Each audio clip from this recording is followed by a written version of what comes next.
Near Mint Condition, the home of collected editions. And check out that eye, that's exactly what we want to see. Woo, look at that panel, baby. And that, as they say, is that.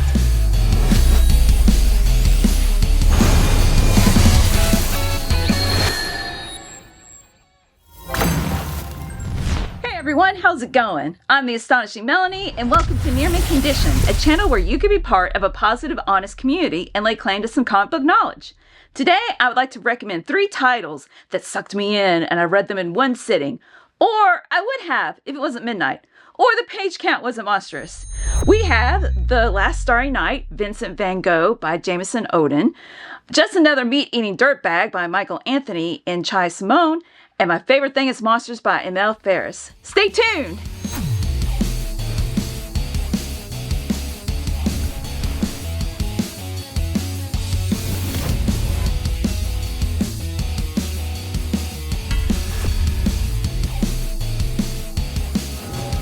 And welcome back. Now, I am a firm believer in a title and the cover can definitely do wonders to catch your attention. That this one made me laugh as soon as I pulled it out of the mail carrier. My favorite thing is monsters. I mean, just look at these eyes. They're so hypnotic and it just draws you in. And The Last Starry Night, it's so depressing. And I have a personal connection with the story of Vincent Van Gogh that also helps to draw me in. But I wanted to highlight some indie books for a change and to show, just how many great comics there are out there. So let's start off with The Last Starry Night. This book is special to me. Thank you so much, TS, for sending it to me. Omar interviewed the owner of Black Panel Press, and when TS saw this book, he bought it for me. So thank you. I really appreciate it. It's 132 pages long. It's hardbound, retails for $29.99. You can get the trade version for $24.99 or the digital version for $9.99. I do know that his name is not pronounced Van Gogh. It's more like Van Gogh, and I'm sure I'm not doing it correctly. I will just go ahead and say Van Gogh because that's like in culture nowadays. Vincent Van Gogh inspires me very much. I think it started with the Doctor Who episode, Vincent and the Doctor. I bawled at the end, and I started learning more about him in his tumultuous life and how he persevered by making art and seeing beauty in things. In fact, in this introduction, this kind of dream thing going on here, Van Gogh is feeling overwhelmed. He's falling off this cliff, this waterfall, and he says, "What a pretty flower." I really like that part. Van Gogh felt everything so deeply, and I can relate to that.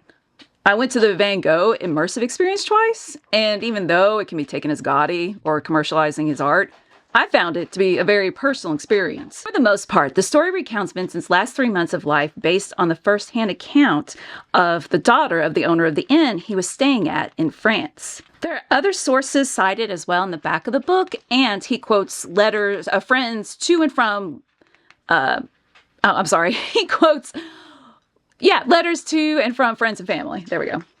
Odin, and I apologize if I'm mispronouncing that, the author and the artist, starts with symbolizing Vincent's troubled state of mind when he was 35 years old and he cut off his ear. As a side note, I don't like it when the fact that he cut off his ear is commercialized or made as a goofy pop culture reference. I see Vincent as a friend, and I don't want to see the result of my friend's time going through hell as a Halloween costume or a silly portrait frame. I'm not saying I would get up in arms about it or cancel people. I just don't like it. When I was pregnant with our second child, I experienced some intense emotional moments. I was on the ground at a wedding, screaming over and over, "Take me back to the hotel." And I remember calmly thinking, so this is what it's like to go crazy.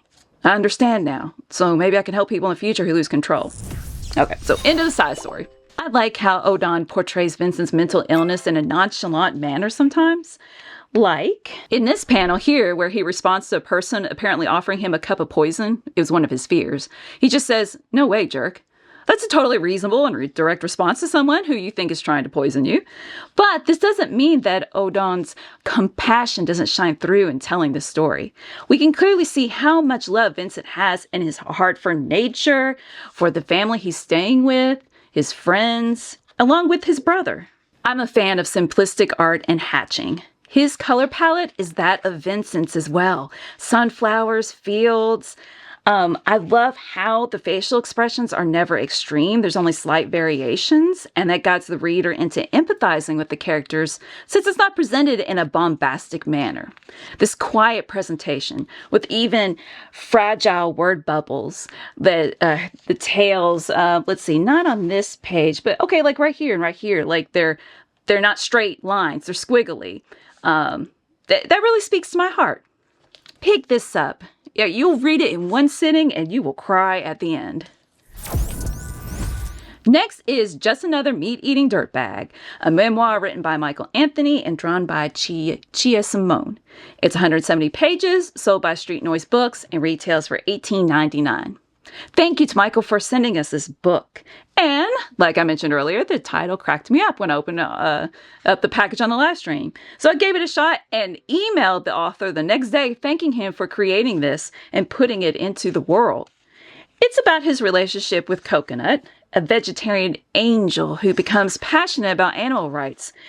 And although Coconut tries to ignite his zeal, Michael isn't fueled by the same convictions. However, he does choose to become a vegetarian in order to gain her trust and use it to strategically convince her to eat meat again. So that's kind of how everything starts. Michael chronicles the tactics the couples use to convince the other one. And he does so with a humble and loving attitude. That's what really got me into this. He's not like... it's not like I know what I'm doing and she doesn't, or vice versa. He never demeans his girlfriend, and he always shows that he's not wanting to manipulate per se. He wants to save the relationship, and then in the end realizes, oh, maybe I shouldn't say what he realizes at the end. Okay. For example, Coconut shows Michael slaughterhouse videos in order to convince him, while he tries hypnotizing her in her sleep and igniting her fighting spirit by teaching her self-defense and going to a fight club. We get to see her point of view as best that he can relay it, and her childhood and how it shaped her strong convictions that she holds as a young adult. We also see his past of working in an operating room of a hospital during the Iraq War and how it shaped him into the person he had become. So how he treated the subject matter with honesty and fairness, because it's not just about animal rights throughout the book. The honesty and fairness on both sides kept me intrigued, along with Simone's simplistic artwork. The emoting she delivers in a clear manner through the bold lines and cartoony, simplistic facial expressions fits the memoir nicely. I love how we get a peek at Coconut's notebook at the end of each chapter where she's written recipes, sometimes it's lecture notes, plans, etc. I won't spoil the ending, but I will say that I will post this J.D. Salinger quote that Michael's friend tells him on my classroom wall. The mark of the immature man is that he wants to die nobly for a cause, while the mark of the mature man is that he wants to live humbly for one. Love this book. If it wasn't midnight and I was getting too tired to keep reading, I would have read this in one sitting. So do yourself a favor and pick this one up. Before I discuss my last pick, let me quickly point out the two publishing companies that produce these books, because if you feel that these recommendations are the right fit for you, then I'd say you enjoy the other books they have to offer as well. Black Panel Press has been publishing indie graphic novels for adults since 2017. And there's like a t-shirt, I believe, that says something about, comics not just for kids or comics are for adults. The hardbound edition of Van Gogh is very nice, and it seemed to me while skimming through the various titles that there are digital versions of all the books available as well. Like, I didn't look at every single book, tried to find an answer, but it just seems like for the most part you can find a digital version. Street Noise book slogan reads, "Real books for people who give a darn," except it doesn't say that, and describe their selection as unapologetic, authentic, and politically relevant. The covers of books from both companies definitely grabbed my attention, and both companies have published Eisner-nominated books. Now on to Fantagraphics, a publisher that's been around for 40 years and specializes in indie, alternative graphic novels, cartoon strips, and restoring classics. To quote their website, Fantagraphics Books publishes comics for thinking readers. Readers who like to put their minds to work, who have a sophisticated understanding of art and culture, and appreciate personal expression unfettered by uncritical use of cliché. You can find Duck Comics, Peanuts, graphic novels that are under the heading of graphic medicine. I think they're autobiographies. Manga, satire, comics, history, as well as prose books. Now, I dare say this is in my top 10. Well, it's not a collected edition, I suppose, because she made this all at once, right? It wasn't like it was single issues coming out. So how about this? Just a nicely bound piece of comic work. It's in my top 10. Oh my gosh, I love this so much. I view both volumes of My Favorite Thing is Monsters as one work. Like, I felt the same reading the second volume as I did the first. I kept wanting to turn the page. I adore the overall design of these books. They look like we've been gifted access to her personal notebook. I wonder if she genuinely drew these on pages, if she drew them on actual notebook paper, or if it was an effect added in later on. But every single page has those lines, the notebook paper lines. You can see the spiral bound here. You can see the paper through the spine, and then you've got the spiral on the back with the 3-hole punch. And if we look closely, okay, Elmer said this is on autofocus, we can see the reflection of the main character, Karen, in this character, Anka's eyes, like right there. Karen is always drawn as a werewolf, except at least in one instance in volume 1 that she sees herself as a human. But because Karen, this 10-year-old, that's how she sees herself. She's a werewolf. Man, I love all of this pencil work and all of the hatching and the doodling. It's so engaging because I want to see how things are, how they play out, how the composition for the next page. It's always something different. The author and artist Amel Ferris grew up in the 1960s in Chicago, and the story is loosely based on her experiences. However, as far as I know, she did not have a neighbor who seemingly committed suicide, but she investigated as a murder when she was a 10-year-old. That's what Karen does in this book. Her mother and the older brother, so here's the older brother, and here's the mother, play big roles in her life. And of course, the monster movies and comics that she consumed religiously. I love both the mom and the brother. They're terrific, flawed characters. Like, they are not saints. They don't do things perfect, but we see things from their point of view, and it's just, it's terrific. So again, what kept my attention is that each page is formatted in such a unique, creative manner. And for some people, it might be too text heavy. Like, I get that. There's some books that I'm like, I'm just, the balance of art and text doesn't work for me. And I'm like, this is too much reading for what I'm looking for in the medium of a comic book. Oh, but not on this one. I'm like, there's a natural flow for me. I immediately fell in love with Karen, and I'm eager to try to read what's in that little head of hers and see what she's thinking, so I don't mind all the reading.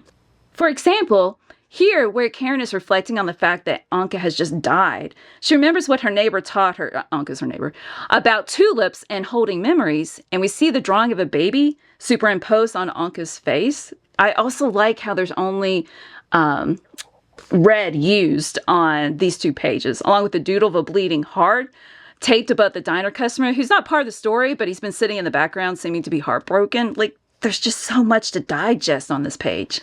Ferris draws the covers of creepy comics to serve as like a chapter break of sorts, and they're always a treat. Here's another one, Spectral, 40 cents. And we've got Ghastly. When Karen's brother Dees brings her to the art museum, Ferris does a fantastic job of recreating famous paintings in their own style, and she does an even better job in volume 2. I like how Dees teaches Karen to climb into the picture and discover what truth it has to share. Just a heads up, this book does contain nudity and depictions of sex. So many characters, like this is Anka, have their own side story, and it's not just a side, like, hey, let's talk about this now. It's naturally woven into it, and not just into the narrative. Not just Anka, like Karen befriends this little girl, that there's a twist at the end with that. I can't turn to the next page because there's nudity, but just look at, she's talking about the Greek mythology that she grew up with as a kid, and it's just, it's so rich and interesting. Characters are fleshed out in a satisfying manner and not left behind or forgotten. Karen comes to terms with truths about herself and the world around her. It's so good, so good. And I know I've been focusing on volume 1. So here's a few pages from volume 2, just to show how it is the same flow. You can be expecting the comic covers again. And let's turn to this one. I think her artwork improved. I did mention that earlier. Yes, that just even with just the pencils, but also, yeah, look at all that detail right there. And let's see about, take a look at this recreation of this painting, or paintings. I'm sorry, I don't know off the top of my head what this is, but I know it's gorgeous. Golly. And volume 2 has the same structure and design as the first one. Oh, I did not tell you how much these retail for. Well, you can get them from Fantagraphic Books. Each volume retails for $44.99, or you could get a box set with a slipcase for $79.99. Trust me, you want to read both. Let's see, 416 pages for volume 1 and 412, I believe, for volume 2. Oh my gosh, it's a page turner. And as Karen stares into your soul, I shall announce, and that, as they say, is that. I'd like to end by saying thank you to the artists and authors who created these books and posited them into the world. If you're interested in them, remember to check out Black Panel Press, Street Noise Books, and Fantagraphics. And thank you to all our patrons. We couldn't share the love of comics without you. Check out our Patreon tiers, link in the description, to see if any of them fit your geeky needs, such as a Discord, book club, and AMA chats. Thank you for watching, and as always, stay minty!